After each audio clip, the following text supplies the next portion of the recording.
कट्ठा जमीन के देखिए लाइव दृश्य दिखा रहा हूँ। कपाली और मानगो लिंक रोड जो नया पुल बना है अलबेला गार्डन के पास, हड्डी गोडाउन का इलाका है। यहाँ देखिए मछली पकड़ने की कोशिश की जा रही है यहाँ के स्थानीय बच्चों के द्वारा, नौजवानों के द्वारा। तो आप कह सकते हैं कि आपदा में रोजगार खोजा जा रहा है। मछली पकड़ेंगे, उसके बाद शायद उसे पकाकर खाएंगे।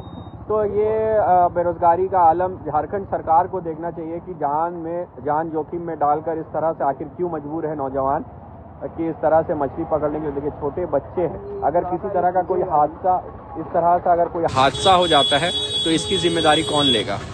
छोटे छोटे बच्चे हैं। मैं लगातार रिक्वेस्ट कर रहा हूं, आजाद रिपोर्टर के माध्यम से सवाल उठा रहा हूं कि आप अपने बच्चों को घर में रखें। मछलियां पकड़ाएंगी, खाएंगे, उससे ज्यादा क्या। आप जाइए, देखिए ये कितना छोटा बच्चा है, ये दो बच्चा जो बाउंड्री पे खड़ा है। एक अगर पैर स्लिप होता है, कितना पानी अंदर कितना डीप है, और कुछ इस तरह से हादसा हो जाता है तो कैसे होगा। और ये नज़ारा देखिए, सामने राबिया टेक्निकल इंस्टीट्यूट है। पूरा तरह से जलमग्न हो चुका है, डूब चुका है। यहाँ बच्चे आ रहे हैं, यहाँ बड़े आ रहे हैं और देख रहे हैं नज़ारा। ये हड्डी गोडाउन का इलाका शुरू से ही बरसात के दिनों में डूब जाता था, लेकिन इस बार जो काम किया गया है, इस पुल को बनाया गया है, इससे राहत है। तो इस तमाम नेगेटिव खबरों के बीच एक पॉजिटिव खबर फिलहाल अलबेला गार्डन और आलिशान गार्डन के पास से ये है कि ये पुल बनने के बाद लोगों को कम से कम एक राहत तो है कि एकमात्र सड़क बचा है जिससे आप मानगो से कपाली जा सकते हैं। तो एक अच्छा काम मानगो नगर निगम के द्वारा बनवाया गया था। ये पुल को उद्घाटन हुआ था 1 से 1.5 साल पहले। कुछ यहाँ के स्थानीय नौजवान हैं, हमेशा से डूब जाता था, इस बार नहीं डुबाना, कैसा क्या कहेंगे। इस बार नहीं डूबा, ये कहना चाहेंगे हम। देखिए नहीं डूबा है ये हड्डी गोडाउन। मुझे याद है कि शुरू से ही मानगो में अगर बाढ़ की बात होती थी तो वो हड्डी गोडाउन का ही इलाका कहा था। ये पूरा इलाका डूब जाता था। लेकिन अब ये पुल की हाइट को ऊपर किया गया है, ये रेलिंग्स बनाई गई है, बैरिकेड्स बनाए गए। इसके बाद ये ठीक हुआ है, लोग आवागमन अच्छे से है। हालांकि पानी है, लेवल बड़ा है, लेकिन वो इतना चिंता का विषय नहीं। जिस तरह से पाड्डी चौक में है, या रहमत नगर है, या डांगोडी है, या बाबागुंडी का इलाका है, वहाँ चिंता का विषय है कि लोग परेशान हैं, घरों में पानी घुस रहा है। लेकिन यहाँ फिलहाल ये रोड पूरी तरह से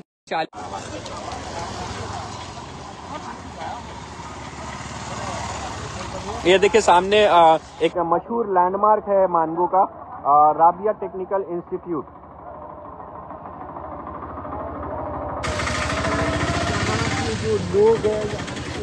बोला विजुअल बनाया था, मछली वाला जो फेंक रहा था, तो आवाज दिए।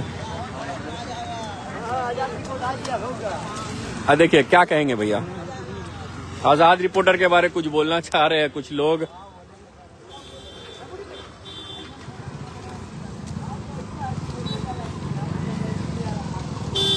बहुत सारी खबरें, बहुत सारे मैसेजेस आ रहे हैं कि हमारे घरों में पानी डूब गया है, हमारे इलाकों में पानी डूब गया है, बस्ती डूब चुकी है। चाहे वो रहमत नगर का इलाका हो, अलकबीर पॉलिटेक्निक कॉलेज के पीछे का इलाका हो, बाबागुंडी का इलाका हो, वार्ड संख्या 4 कपाली का अगर मैं मानगो की बात करूं तो रोड नंबर 13, रोड नंबर 14 में घरों में पानी घुस चुकी है। और ये सारा फिर से वही सवाल कि ये ड्रेनेज सिस्टम जो सही ड्रेनेज सिस्टम नहीं है हमारे इलाके का, ये कारण है। और आम लोगों से भी अपील है कि आप अपने घरों के कचरे को नालियों में डंप ना करें, क्योंकि इस तरह से जब बरसात आती है तो इसकी परेशानी हम लोगों को खुद होती है, आप आम जनों को ही होती है। और दूसरी तरफ एक बार फिर मैं बता दूं कि काली मंदिर चौक के पास रोड को काट दिया गया है, पूरी तरह से यातायात प्रभावित है। अगर आप रांची से जमशेदपुर आना चाहते हैं तो काली मंदिर रोड होते हुए ना आए, आप कांदर बेड़ा से डोबो पुल होते हुए आए। और अगर आपको फ्लाइट पकड़नी है, जमशेदपुर से रांची जाना है, तो आप नए पुल से जाए, क्योंकि काली मंदिर चौक के पास रोड को काट दिया गया है। तकरीबन 5 से 6 घंटा लगेगा पानी को निकालने में। जिस तरह से आशियाना, वुडलैंड, गोल्डन लीफ रिसोर्ट, ये सारा डूब चुका है। NHI का जो एलिवेटेड कॉरिडोर का काम चल रहा है, उस कारणवश कुछ तकनीकी खामियां हैं। लोग कह रहे हैं कि ड्रेनेज सिस्टम मट्टी से ब्लॉक हो गया है, जिस कारण पानी नहीं निकल पा रहा है। हालांकि NHI अधिकारियों का कहना है कि उनसे कोई गलती नहीं हुई है। वो अब इस परेशानी को दूर करने के लिए रोड को काटने की कोशिश कर रहे हैं और एक प्रॉपर ड्रेनेज बनाया जाएगा उसके बाद।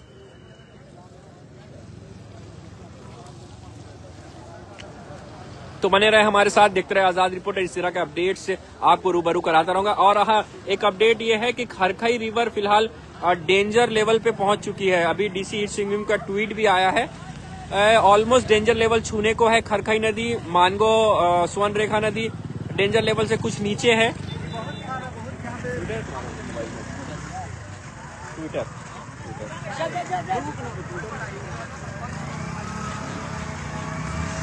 भाई रोड को छोड़ दीजिए भाई, पूरा छोड़ा हुआ। तो खरखई रिवर डेंजर जोन के आसपास है। स्वर्ण रेखा फिलहाल खतरे के निशान से थोड़ा सा नीचे है, लेकिन जिस तरह से जलस्तर लगातार बढ़ा जा रहा है, चांडिल डैम की फाटकें खोल दी गई है। सुबह कुछ घंटों पहले 7 फाटकें खोली गई थी। कुछ क्यूमेक्स वाटर भी बहाया गया था। इससे जलस्तर बढ़ने को है।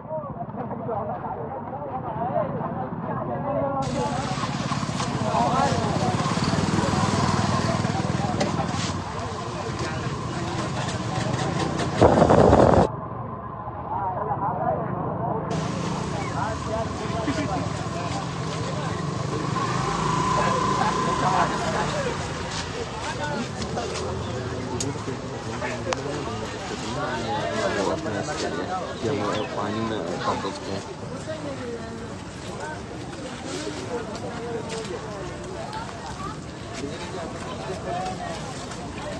क्या बोलना चाहेंगे। शुरू से ही कब से कहाँ रहते हैं आप? मैं खालिद सैफुल्लाही में रहता हूँ। कब से रह रहे हैं वहाँ?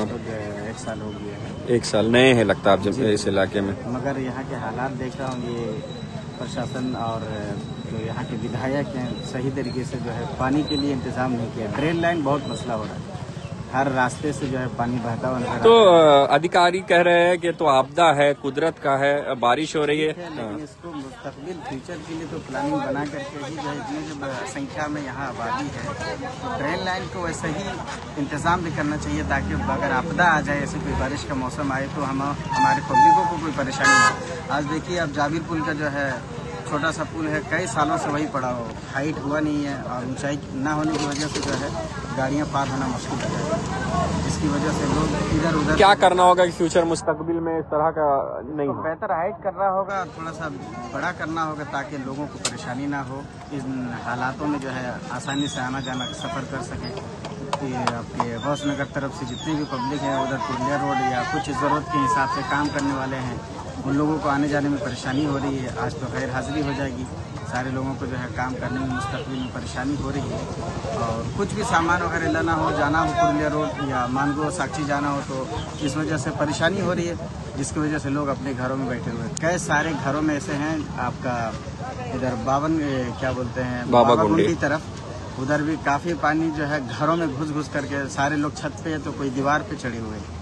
एक सवाल ये भी है कि नालों के आसपास जमीन को कब्जा कर लिया जाता है, इस पर क्या कहेंगे? जिससे नाले के जो लेंथ होता है वो कम होती है, पानी का बहाव पूरा नहीं। अब पानी, आग और हवा अपना रास्ता तो खुद खोजेगी जब आप उनको रास्ता नहीं देंगे तो ये हमारे डीसी साहब का जो है मामला है। डीसी साहब आके सर्वे करें, जो सरकारी ज़मीन है उस पर जो है जो भी हो नोटिस वगैरह दे करके पब्लिकों को समझाएं, कोई रास्ता, कोई हल तो निकलेगा। ऐसा नहीं कि नहीं हल निकलेगा। एक और मसला है कि घर के कचड़ों को आप नालियों में डंप कर देते हैं। ये बिल्कुल दुरुस्त बात नहीं है, गलत बात है, ऐसा नहीं करना चाहिए, जिसकी वजह ही से आज ये हम सबको परेशानियों का सामना करना पड़ रहा है। और म्यूनसिपालिटी का भी थोड़ा मसला है, क्योंकि डोर टू डोर, हाँ, ये हफ्ते में 1-2 दिन आते हैं, बाकी हर रोज का मामला नहीं है, जिसकी वजह से लोग कचरे कहाँ देंगे।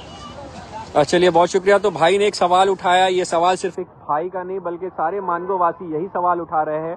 मानगो म्युनिसिपल कॉरपोरेशन यानी मानगो नगर निगम के ऊपर सवाल खड़ा किया जा रहा है कि आप अगर घर से रोजाना कचड़ों का उठाव नहीं करेंगे तो लोग अपने घर के कचड़ों को कहाँ डंप करेंगे। अगर नालियों में कचड़ों को डंप किया जा रहा है तो उसका नतीजा आज आपके सामने है। जगह जगह नालियां ओवरफ्लो है, जगह जगह नाला जाम है, और जिस कारण नालियों की पानी, अगर पानी को नालियों के साल में अगर बरसात का मौसम इस तरह से आता है तो इस तरह से आमजनों को परेशानी का सबब ना बने, आमजनों के परेशानी। इसी तरह के अपडेट्स के लिए जुड़े रहे हमारे साथ। क्या है पूरा मामला, क्या है जमशेदपुर के पूरे आसपास के इलाकों का हाल, आपसे रूबरू कराता रहूंगा। तब तक देखते रहे आजाद रिपोर्टर। बहुत बहुत शुक्रिया।